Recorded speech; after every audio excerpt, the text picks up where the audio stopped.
Era una noche oscura y sin luna, una de esas noches en las que el cielo parecía haber sido engullido por la negrura. La humedad del aire se pegaba a la piel y el crujido de las hojas secas bajo nuestros pies rompía el silencio opresivo del bosque. Habíamos decidido ir a pescar al río, un plan que parecía sencillo y relajante, pero que rápidamente se tornaría en una pesadilla de la que nunca podríamos escapar. Mi nombre es Alejandro, y junto a mis dos amigos Marcos y Raúl éramos asiduos pescadores. Nos conocimos en la infancia y habíamos compartido innumerables aventuras a lo largo de los años. Sin embargo, aquella noche sería diferente, una que cambiaría nuestras vidas para siempre. El río estaba a unos pocos kilómetros del pueblo, un lugar apartado donde rara vez se veía a alguien. Las historias contadas por los viejos del lugar siempre hablaban de extrañas desapariciones y susurros en la oscuridad, pero como jóvenes imprudentes, nunca les prestamos atención. Nos reímos de las advertencias y nos dirigimos hacia el río con nuestras cañas y linternas. Cuando llegamos, el río estaba tranquilo, casi inmóvil, reflejando la oscuridad del cielo. Montamos nuestro pequeño campamento junto a la orilla y comenzamos a preparar nuestras cañas.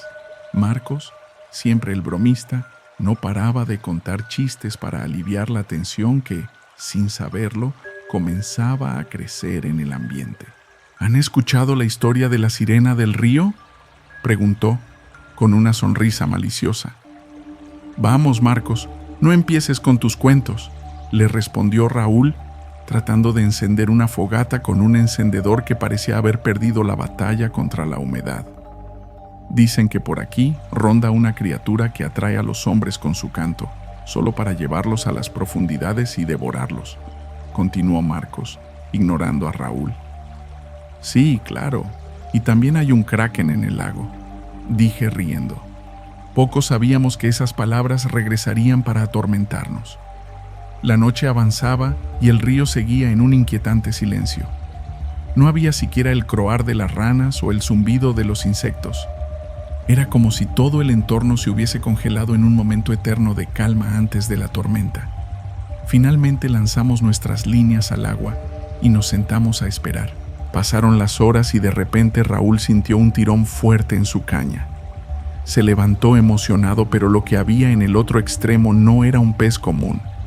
Su caña se dobló peligrosamente mientras él luchaba por mantener el control.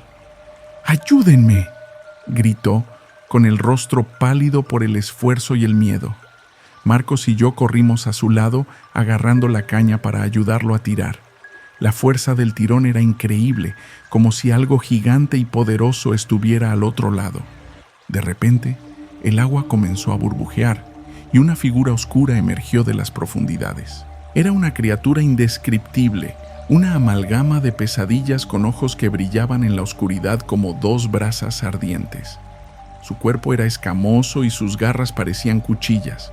El horror nos paralizó, pero la adrenalina nos hizo retroceder justo a tiempo antes de que lanzara un zarpazo en nuestra dirección. ¡Corran!, grité, y sin pensarlo dos veces dejamos todo atrás y nos adentramos en el bosque. El sonido de la criatura persiguiéndonos era una mezcla de gorgoteos y crujidos. No miré hacia atrás, pero podía sentir su presencia acechándonos, acercándose cada vez más. La oscuridad del bosque nos envolvía y los árboles parecían cerrarse a nuestro alrededor, como si la misma naturaleza conspirara contra nosotros. Finalmente, llegamos a un claro donde una vieja cabaña abandonada se erguía solitaria. Sin otra opción, nos refugiamos en su interior, bloqueando la puerta con todo lo que pudimos encontrar. Nos quedamos en silencio, respirando pesadamente, esperando que la criatura no nos hubiera seguido. El tiempo pasó lento, cada minuto se sentía como una eternidad. Desde el interior de la cabaña, escuchábamos el río fluir suavemente, un sonido engañosamente calmante. De repente, un golpe fuerte resonó en la puerta, seguido de rasguños desesperados. La criatura estaba allí intentando entrar. Marcos y Raúl estaban aterrorizados. Sus caras reflejaban el mismo pánico que sentía yo. No teníamos armas, no teníamos cómo defendernos. Solo nos quedaba esperar y rezar para que la puerta resistiera. Pero entonces el sonido cesó. El silencio que siguió fue aún más aterrador. Nos miramos, sin saber qué hacer. Finalmente tomé una linterna y me acerqué a la ventana. Con mucho cuidado miré hacia afuera, esperando ver la silueta de la criatura, pero no había nada. El río seguía fluyendo tranquilamente y el bosque estaba en silencio. «Creo que se ha ido», dije, aunque mi voz temblaba. Raúl y Marcos se acercaron a la ventana mirando con cautela. El alivio fue palpable, pero sabíamos que no podíamos quedarnos allí para siempre. Teníamos que regresar al pueblo y alertar a todos sobre lo que había en el río. Con mucho cuidado abrimos la puerta y salimos de la cabaña. El camino de regreso al pueblo fue lento y silencioso.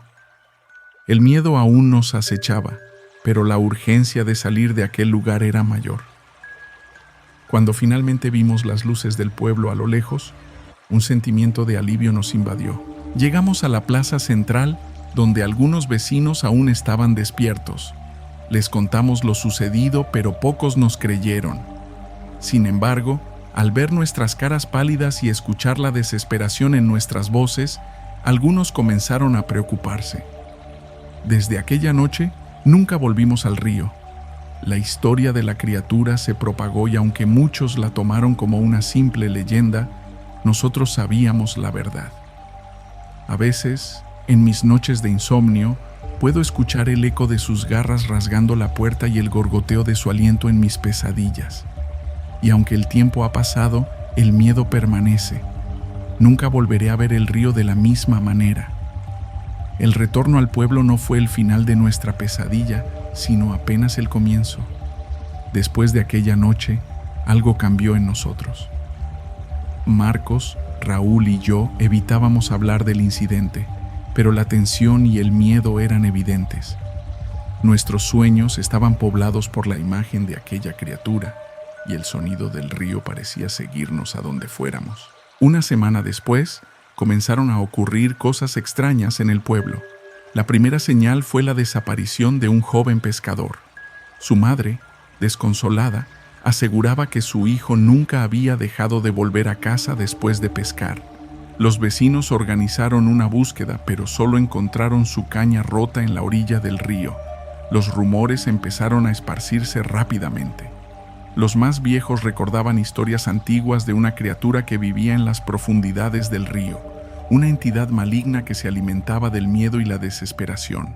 Los más jóvenes, en su mayoría, seguían escépticos, riéndose de lo que consideraban cuentos para asustar a los niños. Una noche, mientras estaba en la casa, Marcos me llamó por teléfono. Su voz sonaba alterada. «Alejandro, tenemos que volver al río», dijo sin preámbulos.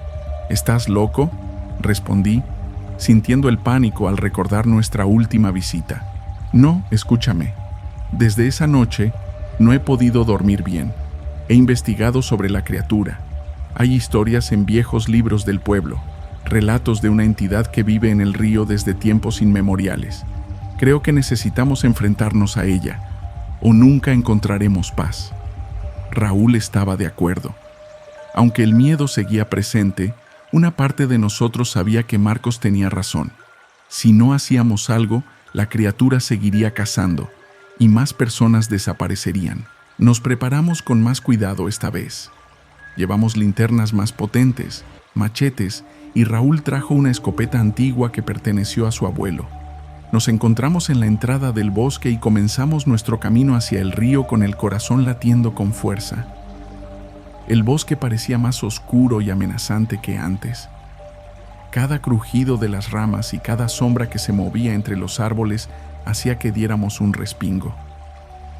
Llegamos a la orilla del río y el mismo silencio opresivo nos envolvió. No había rastro del joven pescador desaparecido, pero el aire estaba cargado de una sensación de peligro inminente. Marcos nos guió hasta un claro donde había encontrado una referencia en los viejos libros. Decían que la criatura tenía un nido, un lugar donde se escondía durante el día. Seguimos su instinto y nos adentramos más en el bosque, alejándonos del río. Finalmente, llegamos a una cueva oculta por la maleza. El aire dentro era frío y denso, y un olor fétido emanaba de su interior. Encendimos nuestras linternas y nos adentramos con cautela. La cueva estaba llena de huesos y restos de animales, y algunos, para nuestro horror, parecían humanos. «Esto es más grande de lo que pensamos», susurró Raúl, mirando a su alrededor con la escopeta lista. De repente, un sonido gutural resonó desde las profundidades de la cueva. La criatura estaba cerca. Sentimos el frío de su aliento antes de verla, y entonces sus ojos brillaron en la oscuridad. Era aún más aterradora de lo que recordábamos. Marcos levantó su linterna, iluminando a la criatura. Esta se lanzó hacia nosotros con una velocidad increíble. Raúl disparó la escopeta, el estruendo reverberando en las paredes de la cueva. La bala impactó a la criatura, que emitió un chillido inhumano y retrocedió. Aprovechamos la distracción para salir corriendo de la cueva. El miedo nos daba alas, pero sabíamos que la criatura no tardaría en seguirnos. Corrimos hasta llegar a la orilla del río. Ahí Marcos tuvo una idea. «El fuego», dijo buscando desesperadamente en su mochila. En los libros decía que el fuego es lo único que puede ahuyentarla. Sacamos unos viejos cohetes que habíamos traído como último recurso. Los encendimos y los lanzamos hacia la cueva. El estallido fue ensordecedor y la criatura emergió herida y enfurecida, pero el fuego la mantenía a raya. Finalmente la criatura retrocedió, emitiendo un último grito antes de sumergirse en el río, desapareciendo en las profundidades. Nos quedamos allí, respirando pesadamente, sin poder creer que habíamos sobrevivido.